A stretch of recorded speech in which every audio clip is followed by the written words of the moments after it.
The morning sun slipped through the tall glass windows of the office, shining softly on the polished desk where a man sat quietly, reading through a pile of reports.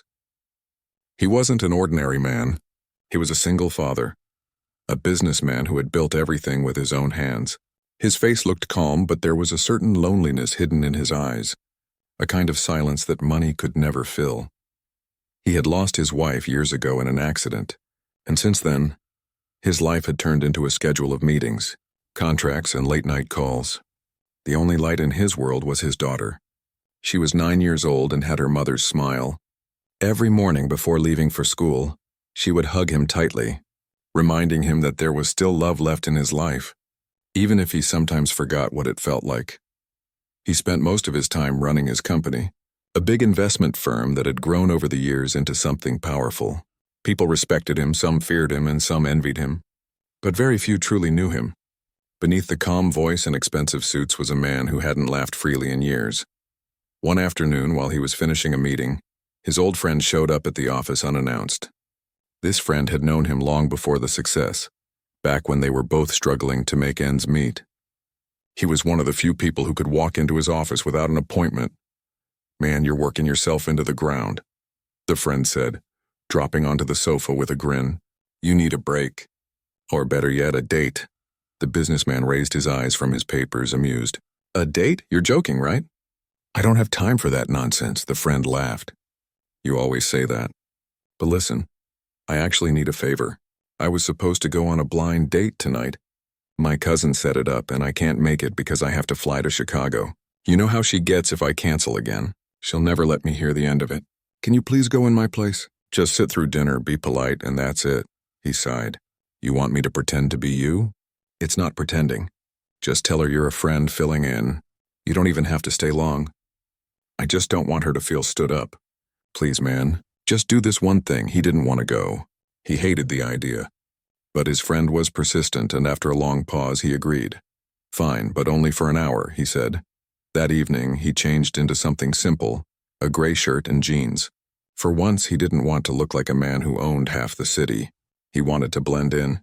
He parked his car a few blocks away from the restaurant to avoid attention. The place wasn't fancy, just a small cafe tucked between two bookshops. He arrived a little early and waited near the window. He was scrolling through his phone when he heard a soft voice say, "Excuse me, are you waiting for someone?" He looked up and there she was. She wasn't dressed like someone trying to impress. Her dress was simple, light-colored, and her hair was tied loosely behind her head. There was something warm about her, something quiet but genuine. "Yes, I think that's me," he said, standing up politely. "Please have a seat." She smiled nervously and sat down. For a few moments there was silence, just the sound of cups clinking and low music playing in the background. She seemed shy, unsure how to start. "I'm sorry," she finally said, her voice soft. "I wasn't sure if you'd come. My friend arranged this and said it might be awkward." He smiled slightly. "It's not awkward. I don't do this sort of thing often, though." "Me neither," she said, letting out a small laugh. "Actually, this is my first blind date ever. My coworker insisted I come. She said I spend too much time working." "What do you do?" he asked. "I work at a bakery nearby," she said. "It's small, but I love it. I bake bread, cakes, things like that. It's not much, but it keeps me busy." He nodded, listening carefully. Her tone wasn't filled with complaints. It was full of quiet pride. She continued, "I also take care of my mom. She's been sick for a while, so I work extra hours to manage the bills." Something about the way she said it, without any self-pity, caught his attention. She didn't seem embarrassed or bitter. She just stated it as a fact, like someone used to carrying life's weight without expecting anyone to help. They talked for almost an hour, about simple things. She told him funny stories about her customers, about kids who pressed their faces against the bakery glass to watch her decorate cakes. He told her about his daughter, though he avoided mentioning his company or wealth. He simply said he worked in finance, leaving out the part where he owned the firm. When the waiter brought the check, she quickly reached for her purse. "I can pay for mine," she said. He shook his head. "No, I'll take care of it." "It's fine. Are you sure?" He smiled. "I'm sure." As they stepped outside, the evening air was cool and smelled faintly of rain. She hesitated before saying goodbye, almost as if she didn't want the night to end. "I'm glad you came," she said softly. I wasn't expecting it to be this nice. Me neither, he admitted. They stood there for a moment, and then she waved and walked away toward the bus stop. He watched her go, wondering why his chest felt strangely light, as if he'd just woken from a long sleep. That night, when he returned home, his daughter was already asleep. He kissed her forehead and sat by the window, staring at the city lights. He thought about the girl from the cafe, the way she smiled, the way she listened, the way she seemed untouched by the world's greed. He couldn't remember the last time a conversation had made him feel so human. The next day at work, he tried to focus, but his mind kept drifting. He wondered if she was at the bakery now, kneading dough, laughing with customers. Something in him wanted to see her again, not as the man she met, but as himself, just a man who missed feeling alive. By the end of the week, he found himself near her bakery. It was early morning, and the smell of fresh bread filled the street. Through the window, he saw her arranging pastries with care. She hadn't noticed him yet. He stood there for a few seconds, watching, before deciding to walk in.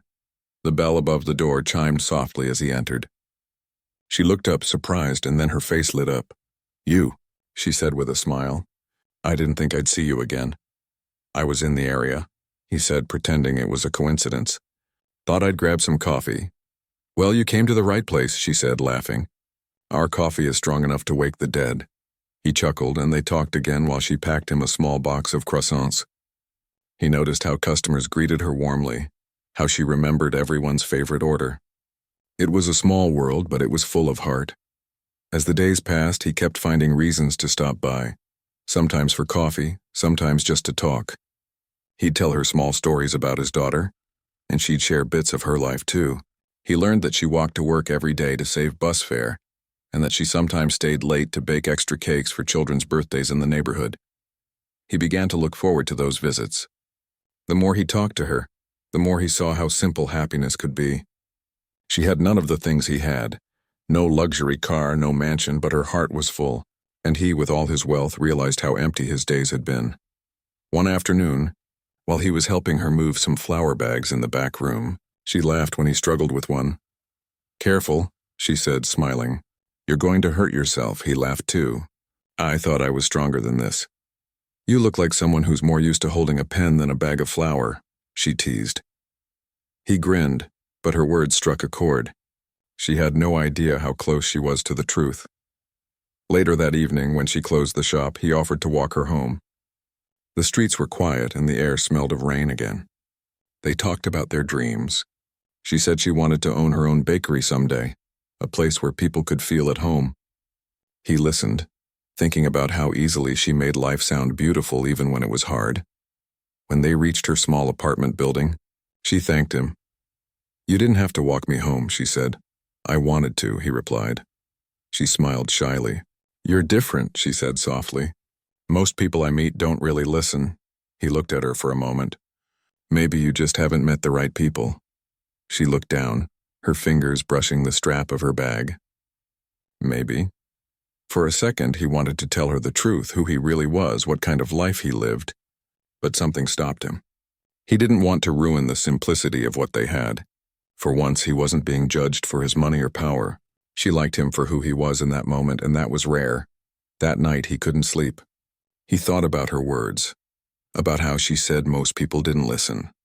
Maybe he had been one of those people all his life, too busy chasing success to hear what really mattered. The next morning, his daughter noticed something different. "Dad," she said, looking at him while eating breakfast, "you're smiling today." He laughed softly. "Am I?" "Yeah, you never smile like that." He thought about it for a moment and then shrugged. "Maybe I just remembered something nice." In the following days, he found excuses to see the bakery more often. Sometimes he brought his daughter along, telling her it was the best bread in town. The little girl adored the woman instantly, calling her the bread lady. The woman laughed and treated the child like her own, giving her a warm muffin every time they visited. He watched them together and felt something stir inside him, something he hadn't felt in years. It wasn't just affection. It was hope. Hope that maybe he could love again, that maybe his heart wasn't as cold as he thought. As the days turned into weeks, he realized something simple but powerful. Money could buy comfort, but not peace. It could build walls, but not homes. What he found in that little bakery wasn't luxury. It was warmth. It was real. He didn't know what would happen next. He didn't know if she'd ever feel the same way. But for the first time in years, he didn't care about control or plans. He just wanted to see where life would take him, one honest smile at a time. And that was how it all began. With a favor, a blind date, and a chance meeting that would soon change both their lives forever. The days that followed felt different for him. Mornings no longer started with just coffee and reports. They began with thoughts of the woman from the bakery, her soft laugh, her kind eyes, the way she always looked tired yet full of life. It was strange, but she had quietly become part of his thoughts. He found himself changing in small ways. He smiled more, he joked more with his daughter, and even his employees noticed the difference. They whispered in the office corridors, wondering what had gotten into their usually serious boss. But he didn't tell anyone. He wanted to keep this part of his life separate, untouched by business, untouched by the world of deals and money. One morning, he drove his daughter to school as usual. She leaned over before getting out of the car and said, "Can we go see the bread lady again after school?" He smiled. "You really like her muffins, huh?" "I like her more," the little girl said simply, her eyes bright. "She talks to me like Mom used to." He froze for a second. That single sentence hit him hard. His wife had passed away when his daughter was very young, and though years had gone by, the loss never truly left them. But now, for the first time in a long time, he saw his daughter laughing again. "Okay," he said softly. "We'll stop by after school." When they entered the bakery later that day, the woman's face lit up as soon as she saw them. She waved her flour-dusted hand and came from behind the counter. "You're back," she said with a warm smile. "I had a little customer who insisted," he said, nodding toward his daughter. The woman leaned down to the child's level. "Well, it's a good thing she did. I made something new today. Want to be my taste tester?" The little girl nodded eagerly. The woman handed her a small cupcake and then looked up at him. "Coffee for you?" "Always," he said. While his daughter enjoyed her cupcake, the two of them talked again, slipping easily into conversation like they had known each other for years. She told him about her latest baking experiment that went wrong, and he found himself laughing until his stomach hurt. It had been a long time since he laughed like that. Not the polite laugh he gave in meetings, but the real kind that came from deep inside. He noticed the tiny details about her. The way she brushed flour off her apron, the way her eyes crinkled when she smiled, the way she cared about everyone who walked through the door. She wasn't trying to impress anyone. She was just being herself. After closing, she walked out with them for a while. His daughter skipped ahead holding a small paper bag filled with cookies. "She's a sweet child," the woman said. "She reminds me of how I used to be before life got hard." He glanced at her. "What do you mean?" She smiled faintly. "Things haven't been easy. My mom got sick a few years ago, and we lost almost everything trying to pay for her medicine. I had to quit college and start working here, but I don't regret it. She's all I have." He listened quietly. She wasn't saying it for sympathy. She was saying it because that was her truth. There was no bitterness in her voice, only quiet strength. He wanted to tell her that he could help, that money wasn't a problem for him. But he held back. If he said it now, it would change everything. He didn't want her to think he saw her as a charity case. He wanted her to know he admired her courage, not her struggle. That night, when he got home, his daughter ran to her room while he sat on the couch, lost in thought. He realized how much he looked forward to seeing that woman again. He didn't even know when it had happened, but she had started to matter to him.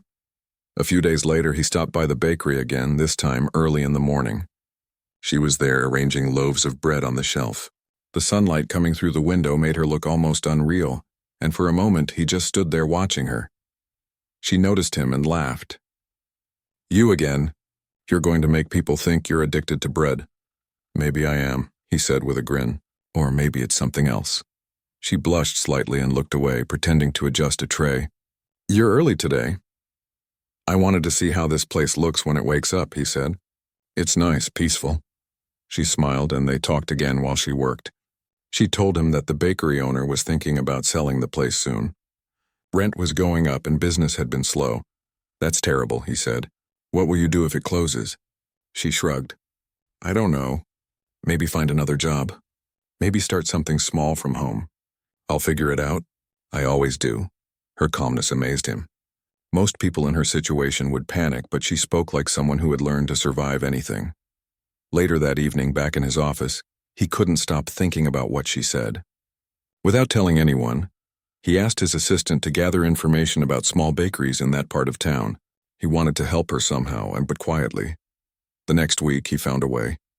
Through a community program his company sponsored, he arranged a small grant for struggling local businesses.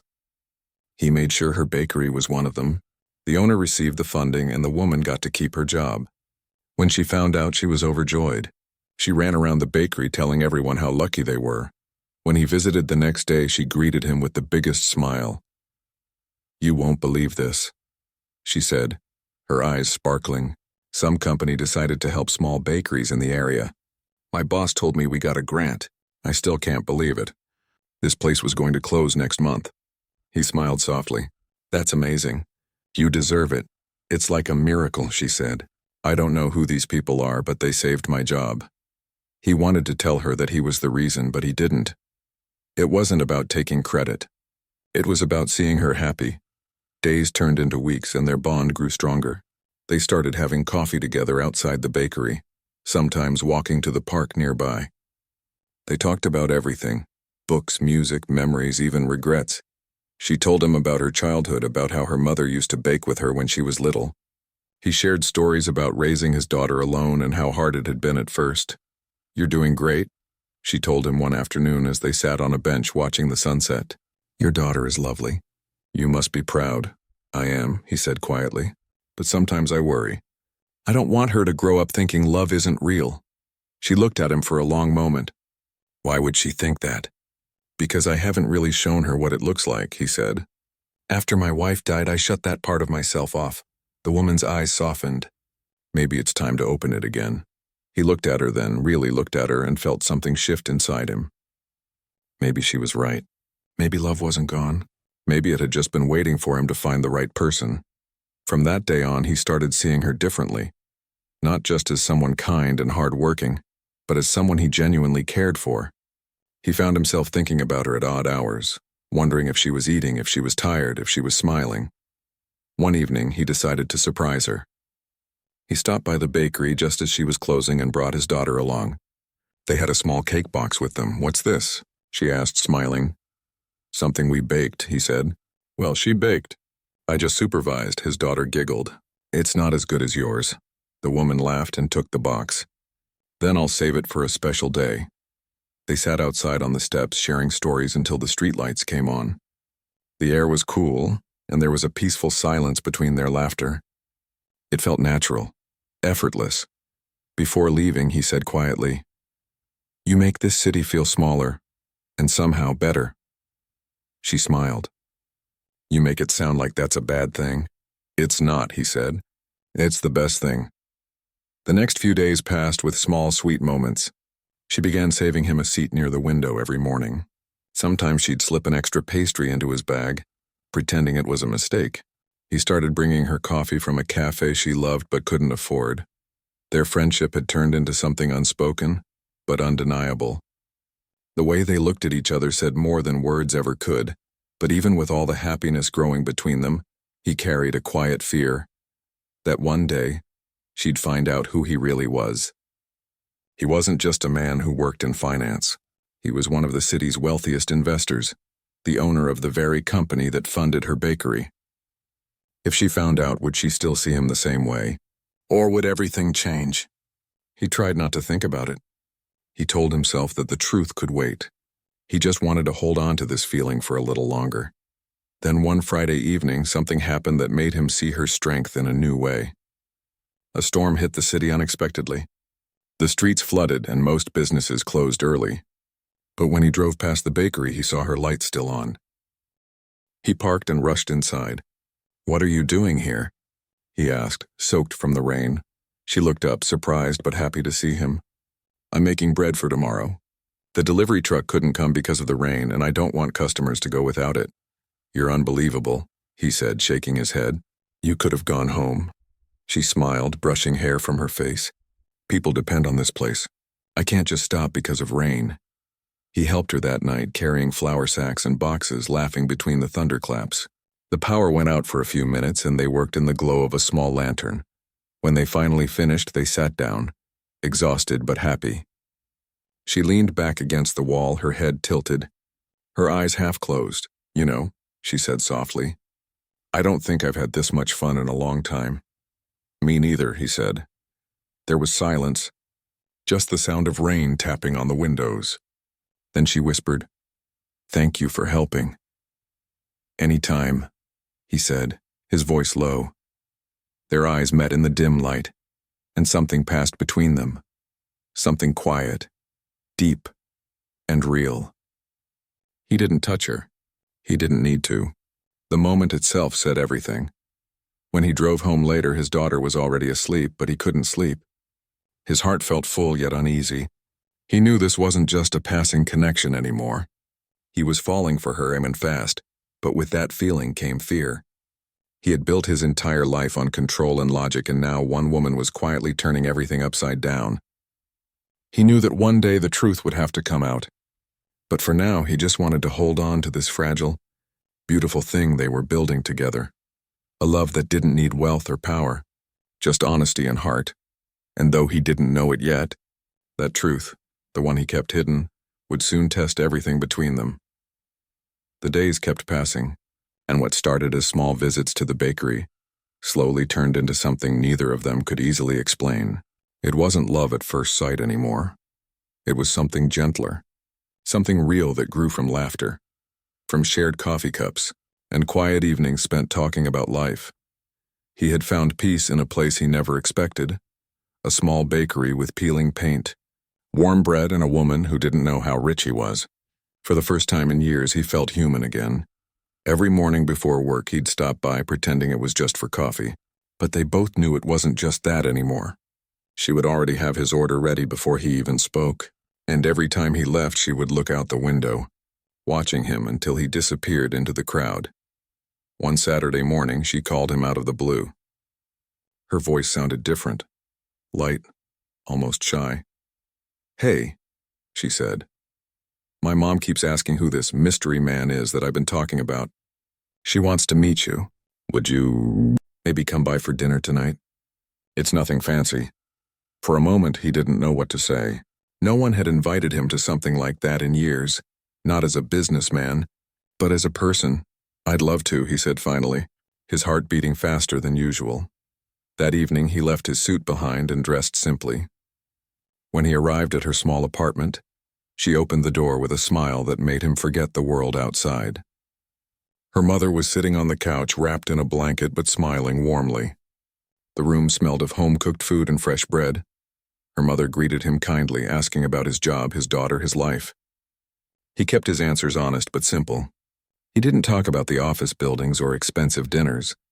He talked about things that mattered: raising his daughter, learning to cook after his wife passed, how lonely nights can get when all you have is work to fill the silence.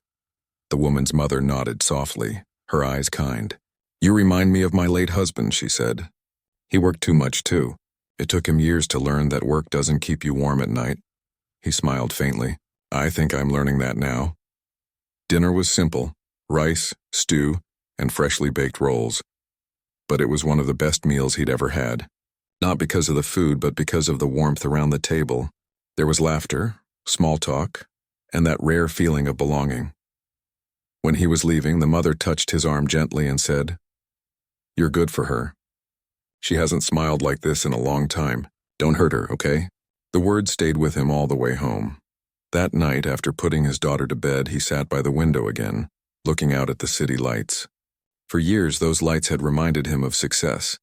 Now they only reminded him of how empty that success had been without love. The next morning, he woke up early and made breakfast for his daughter. She looked at him, confused but happy. Why are you smiling so much lately? She asked, taking a bite of toast. He thought about it and said, Because someone reminded me what real happiness feels like. His daughter tilted her head. Like Mom? He smiled softly. Different, but just as special. Later that week, he stopped by the bakery with flowers. Not roses or anything expensive, just a bunch of daisies. She looked surprised when he handed them to her. "What's this for?" she asked, smiling. "For making my mornings better," he said. She placed the flowers in a jar behind the counter and whispered, "You don't have to do things like this." "I know," he said, "but I want to." The customers noticed the way they looked at each other. There was something unspoken there, something you couldn't fake. One evening after closing, they walked to the park again. She talked about her dreams, how she wanted to open her own bakery someday, maybe one with a small reading corner and soft music. He listened, imagining her dream vividly. "You'll make it happen," he said. "You've got the heart for it." She laughed softly. "Heart doesn't pay rent," he looked at her. "Maybe not, but it keeps people coming back." There was a pause, and then she looked at him curiously. "What about you? You never talk about what you really do. You just say you work in finance, and that could mean a lot of things." He hesitated. "It's complicated," he said carefully. "I manage investments. It's not very exciting," she smiled. "Still sounds important," he shrugged. "It's just a job. It pays the bills." She nodded, accepting the answer, though a small part of her seemed curious. As they sat under the streetlight, he found himself wanting to tell her everything, the truth about his wealth, his company, his world. But fear stopped him.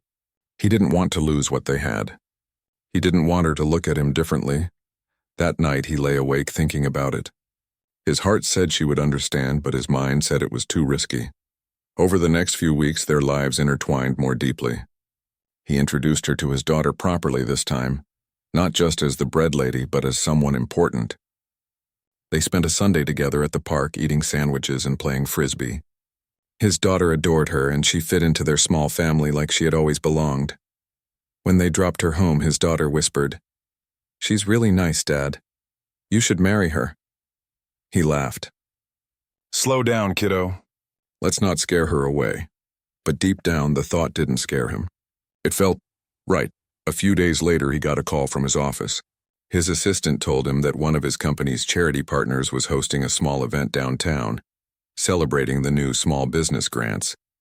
He hadn't planned to go, but when he saw her bakery's name on the list of recipients, he decided to attend quietly. The event was modest, held in a community hall. She was there, standing near a table of pastries she'd baked herself. When she saw him, she looked surprised but happy. "You came," she said. "I wouldn't miss it," he replied. As she talked with other small business owners, he watched her with quiet pride. She didn't know that the people she was thanking had been working under his direction. She was thanking him without realizing it. After the event, they went for coffee. She seemed thoughtful. "You know," she said, "whoever runs that program must have a good heart. I wish I could thank them in person." He smiled softly. "Maybe someday you will." She looked at him curiously, but he quickly changed the subject. That evening, when he got home, he found his daughter waiting with a drawing she'd made. It was of 3 people, himself, her, and the woman, all holding hands. At the top, she'd written, "My family." He felt something break inside him. He realized how much both of them had already become part of his world. But just when everything seemed perfect, something unexpected happened. One afternoon, he received a call from his assistant, saying that a client wanted to meet at a hotel nearby. He agreed, not realizing that the woman would be there too, delivering pastries for the hotel's cafe. She was walking through the lobby carrying a box when she saw him standing near the elevator, wearing his tailored suit, surrounded by staff calling him Mr. Blake and discussing investment plans. For a moment she froze. He noticed her too, her face pale, her eyes confused. He quickly dismissed his team and walked toward her. "Hey," he said gently, but she stepped back. "You're Mr. Blake?" she asked in disbelief. "The one whose company gave that grant? The one who owns half the buildings in this city?" He hesitated. "It's not how it sounds." "Not how it sounds?" she said, her voice trembling. "You told me you worked in finance. You didn't say you owned it." "I didn't want you to treat me differently," he said. "I wanted you to see me for who I am, not what I have." She shook her head. "You lied to me. All this time you let me think you were just a regular guy. You stood in my bakery, listened to my stories, and watched me struggle while you could have helped me any time." "It wasn't about the money," he said quickly. "It was about being real with you." "But you weren't real," she said quietly. "You were pretending." He reached out, but she stepped back again. Don't, she said softly. I need time. She turned and walked away, leaving him standing there, surrounded by people who suddenly didn't matter. That night, he sat in his office long after everyone left. The city lights outside looked cold again, just like they used to before she came into his life. His phone stayed silent. Her bakery was closed the next morning when he passed by. Days turned into weeks. He tried calling once or twice, but she didn't answer. He didn't blame her. He had broken something fragile, trust. His daughter noticed the change immediately. You're sad again, she said one evening. Did the bread lady go away? He nodded slowly. Yes, why, he sighed. Because I made a mistake. She looked at him, her little face serious. Then say sorry. That's what you tell me to do, he smiled sadly. Sometimes saying sorry isn't enough. But deep down he hoped it would be someday. For now, all he could do was wait. And hope that love strong enough to heal would one day find its way back to him. Weeks turned into months, and life slowly settled into a quiet rhythm again, but it didn't feel right. Every morning he woke up, went to work, made breakfast for his daughter, and tried to pretend everything was fine. But it wasn't. Every little thing reminded him of her. The smell of fresh bread, the sound of laughter at the park, even the soft songs his daughter liked to play while doing homework. Everything had her shadow in it. He passed by the bakery often, though he never went inside. He could see from the window that it was doing well. New decorations, more customers, a little chalkboard sign outside with funny quotes about coffee. She was managing without him, and that made him both proud and heartbroken. At work, his employees noticed he had become quieter. He wasn't the sharp, unstoppable man they knew before. He didn't stay late at the office anymore. Didn't push for new deals or big projects. His focus had shifted somewhere else, somewhere softer. One afternoon, his assistant came into the office holding a file. There's a new small business grant application from a local bakery, she said, not realizing what name was written on it. He took the folder, his heart sinking when he saw it was from her. She wasn't asking for money for herself. The request was for equipment. An oven to expand production, more seating, maybe even a second shop in another neighborhood. It was written with such honesty, such hope that he couldn't help but smile sadly. She was still fighting for her dream. He closed the folder and said, "Approve it." The assistant nodded, marking the file as accepted. That evening he went home feeling a small warmth inside. He wasn't doing it to win her back. He was doing it because she deserved it. Because she'd never asked anyone for help and had worked for everything she had. That weekend, he drove with his daughter to the park. They sat near the lake, feeding ducks and watching the sun sink slowly. His daughter looked at him and said softly, "You think she'll come back?" He took a deep breath. "Maybe someday. But even if she doesn't, I'm glad she's okay." His daughter frowned. "But you love her," he smiled faintly. "Sometimes loving someone means letting them go." She thought about that for a moment, then nodded, though she clearly didn't like the answer. A few days later, he was at a community event organized by his company. He didn't plan to attend, but one of his managers insisted. When he arrived, the first thing he saw was a familiar stall set up near the entrance. Her bakery. She was there standing behind the table, smiling at customers. Her hair was tied back, flour dusting her apron, and her laugh carried over the crowd. It hit him hard, that mix of admiration and ache. He hesitated, wondering if he should go over. Then she noticed him. Their eyes met for a second. She froze, her smile fading slightly. But then she nodded politely and turned to help another customer. He didn't approach her. Not yet. Instead, he walked around the event talking to people, all while stealing small glances at her booth. After about an hour, when the crowd began to thin, she started packing up. He took a slow breath and finally walked over. "Need help?" he asked softly. She didn't look up at first. "I can manage," she said. He stood there awkwardly. "Your stall looks great. I'm glad to see your business growing." She stopped for a second, then sighed. "You saw the grant request, didn't you?" He nodded. "I did.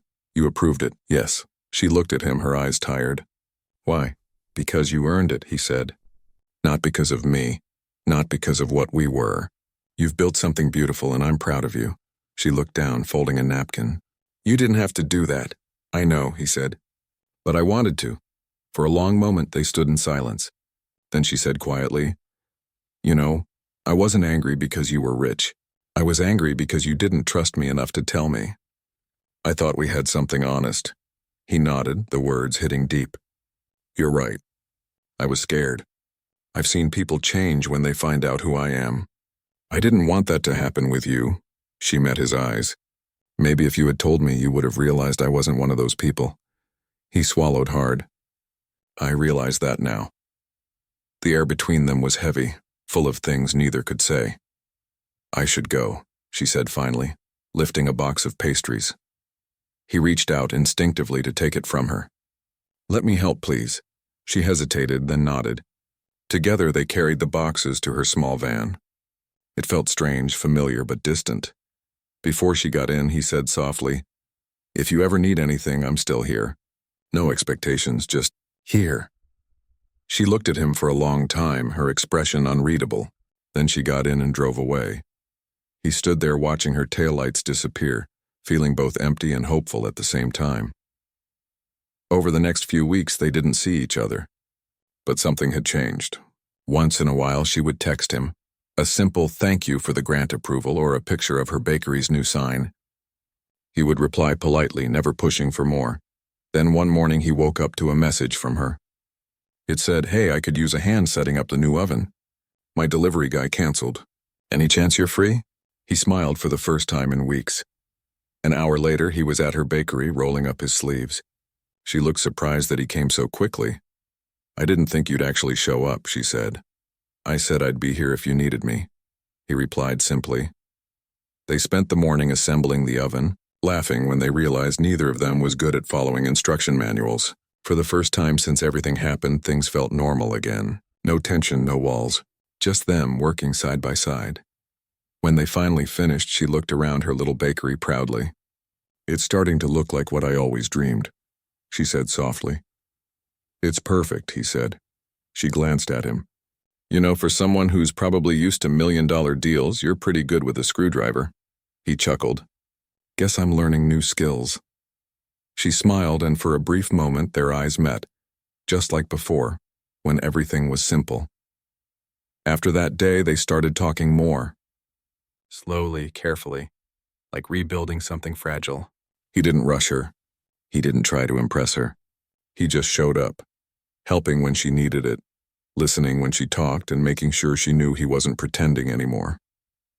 One evening, after closing, she asked him to stay for coffee. They sat at one of the tables, the shop quiet except for the hum of the fridge.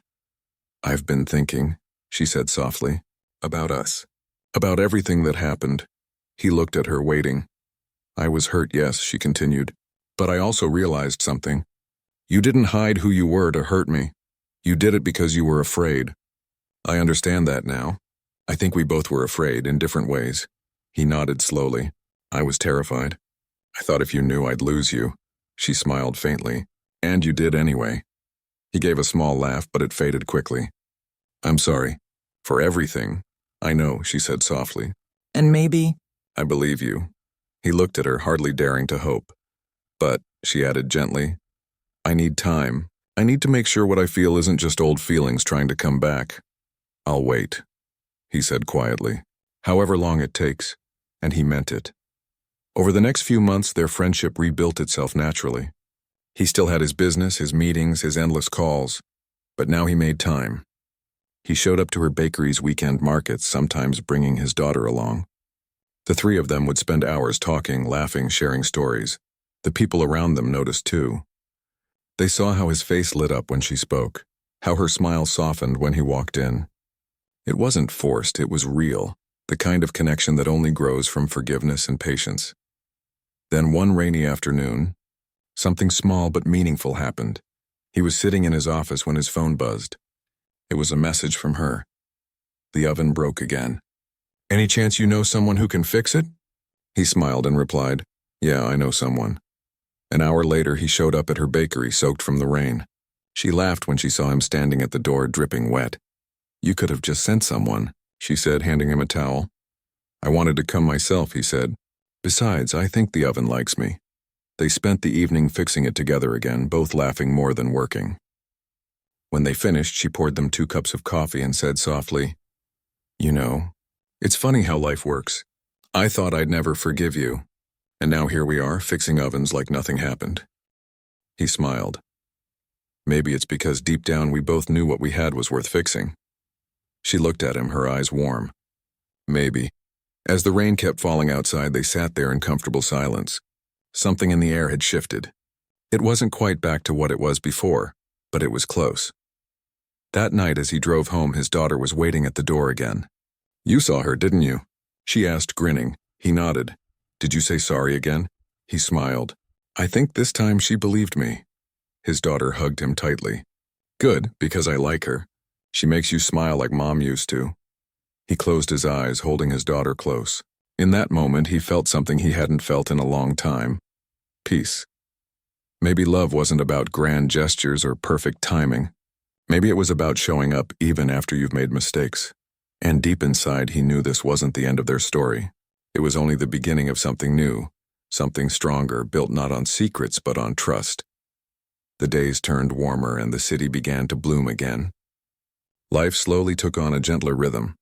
He was still busy, still running his company, but something about him had changed. People noticed it in the way he smiled more, in the way he took time to talk to his employees instead of rushing through meetings. His daughter noticed it too. He laughed more easily now, he listened more, and he looked like a man who was finally at peace with himself. One Sunday morning, he woke up to a message from her. It was short, just 5 words. "Are you free this afternoon?" His heart jumped a little as he read it. He replied instantly, "Yes, always." When he arrived at the bakery later that day, she was waiting outside, wearing a simple dress and holding 2 cups of coffee. She handed one to him and smiled softly. "Walk with me?" They strolled through the quiet streets, past little shops and children playing near the park. It felt easy like old times, but there was still a quiet tension between them, a sense that something important was waiting to be said. After a while, they sat on a bench under a large oak tree. The branches swayed gently above them, scattering bits of sunlight across the ground. She took a slow breath before speaking. "I've been thinking a lot about us," she said, "about what happened and what we've both learned." He listened carefully, his heart beating fast. "I was angry at first," she continued, her voice soft. "I felt like you'd tricked me, made me feel small for not knowing who you really were. But then I realized something. You never looked down on me, not once. You treated me the same way every time you walked into my bakery, like I mattered. That's rare." He looked at her, his eyes warm but uncertain. "You always mattered," he said quietly. "From the first day," she smiled faintly. "I know that now, and maybe that's why it hurt so much. Because I didn't want to lose something real." He leaned forward, resting his elbows on his knees. "You didn't lose it. It's still here. It's always been here." There was a long silence between them, the kind of silence that holds everything words can't say. Finally, she looked at him again. "Do you ever wonder what would have happened if we met under different circumstances? If you weren't who you are and I wasn't struggling to make rent?" He thought about it for a moment, then shook his head. "No, because I think we were meant to meet exactly the way we did. You showed me something I'd forgotten, that love doesn't care about money or titles or appearances. It's about kindness, about being seen." Her eyes softened. "You really believe that?" He nodded. "With all my heart." She smiled then, a real one, the kind that reached her eyes. "You know, you're not very good at pretending to be just a businessman. You're a lot more human than that." He chuckled quietly. "I try." They sat there for a long while, sipping their coffee, watching families walk by. Then she said quietly, "My mom's birthday is next weekend. She keeps asking about you. Would you come?" He looked at her, surprised but happy. "I'd love to." The following weekend, he and his daughter brought flowers and a small cake to her mother's home. The older woman welcomed them with open arms, her face glowing with warmth. The little apartment was filled with laughter, the smell of food, and the comforting chaos of family. His daughter helped decorate the table while he stood beside the woman, helping her stir a pot of soup. At one point, her mother leaned close and said softly, "You've made her happy again. I can see it. Don't let her go this time." He smiled gently. "I won't." Later that evening, after everyone had eaten and his daughter was helping clean up, he stepped outside onto the balcony. The city lights stretched before him, but for once he didn't feel small in front of them. He felt grounded. She joined him a moment later, holding 2 cups of tea. They stood side by side, not saying anything at first. The quiet between them was calm this time, not heavy like before. "Thank you for coming," she said softly. "I should be thanking you," he replied, "for letting me back into your life." She looked at him, her eyes shimmering slightly in the dim light. "You didn't stop being in my life. I just needed to see you differently," he smiled. "And how do you see me now?" She took a deep breath. "As someone who makes mistakes, but who means well. Someone who's learning to be honest, even when it's hard. Someone I care about." He felt something warm spread through his chest. That's all I ever wanted to be. The night grew colder, but neither of them moved inside. They stayed there, talking about little things. His daughter's school projects, her plans for a new bakery branch, the silly things customers say. It wasn't about grand confessions or dramatic moments. It was about 2 people finding their way back to each other piece by piece. In the weeks that followed, they grew closer again. This time, there were no secrets between them. He was open about his work, and she was honest about her fears. They learned to balance their worlds, his full of board meetings and travel, hers full of flour ovens and long days on her feet. Sometimes after work, he would pick her up and they'd drive to the edge of the city where the stars were brighter. They'd sit on the hood of his car, talking about everything and nothing. He told her stories from his past, about losing his wife and how empty life had felt afterward. She told him about the nights she almost gave up on her bakery, about how her mother's faith kept her going. They understood each other in ways words couldn't explain. One night, while driving back, his daughter, who had grown very fond of her, fell asleep in the back seat. He glanced at her, then at the woman sitting beside him, and said softly, "You've made our lives lighter." She looked at him and whispered, "And you've made mine fuller." There was no need for more words. Months later, her new bakery opened, a second branch in a busy part of town. He was there from the very first day, helping cut the ribbon, cheering as customers filled the little shop. Her mother was crying quietly in the corner, proud beyond words. His daughter handed out cookies, telling everyone that her almost mom baked the best bread in the world. The woman laughed, blushing, but didn't correct her. She just looked at him, smiling in a way that said she didn't mind the title. After the crowd thinned out, she walked over to him and said softly, "You know, I couldn't have done this without you." He shook his head. "You did this on your own. I just believed in you." She smiled. "Then thank you for believing."